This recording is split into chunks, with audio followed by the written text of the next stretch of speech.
वाढव या सरकारी यंत्रणेमधनं कुठलाही पाजर फुटताना दिसत नाहीये. साहेब, काल मुख्यमंत्री देवेंद्र फडणवीसांची एक बैठक झाली अजितदादांसोबत. स्वतः मुख्यमंत्री अजितदादांच्या बंगल्यावर गेले आणि यांचा आपला धनंजय मुंडेंचा राजीनामा झाला पाहिजे आणि काही वेळामध्ये धनंजय मुंडे एका व्यक्तीच्या हाती राजीनामा त्यांचा मुख्यमंत्र्यांकडे पाठवणार आहेत अशी माहिती आहे. ह्याच्यावरती मी काय बोलावं? मला काय माहिती राजीनामा पाठवणार आहेत की नाही पाठवणार आहेत. नाही, पण ज्या प्रकारे हे आरोपी जे फोटोमध्ये त्या मृत्यूचा तांडव करत होते आणि ज्या प्रकारे त्यांच्या चेहऱ्यावर हास्य होतं, काय वाटते हत्या करताना सुद्धा त्यांना परिणामाची चिंता नव्हती?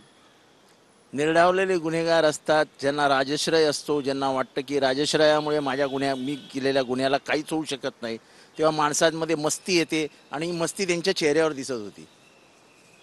खरं तर बीडमध्ये हे संपूर्ण प्रकरण अनेक दिवसापासून आपण लावून धरलं होतं.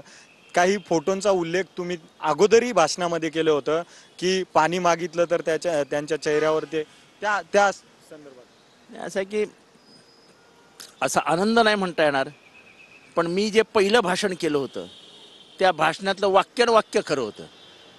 जेव्हा महाराष्ट्र याच्यावरती शंका व्यक्त करत होती की लघुशंका केली की नाही, लघवी त्याच्या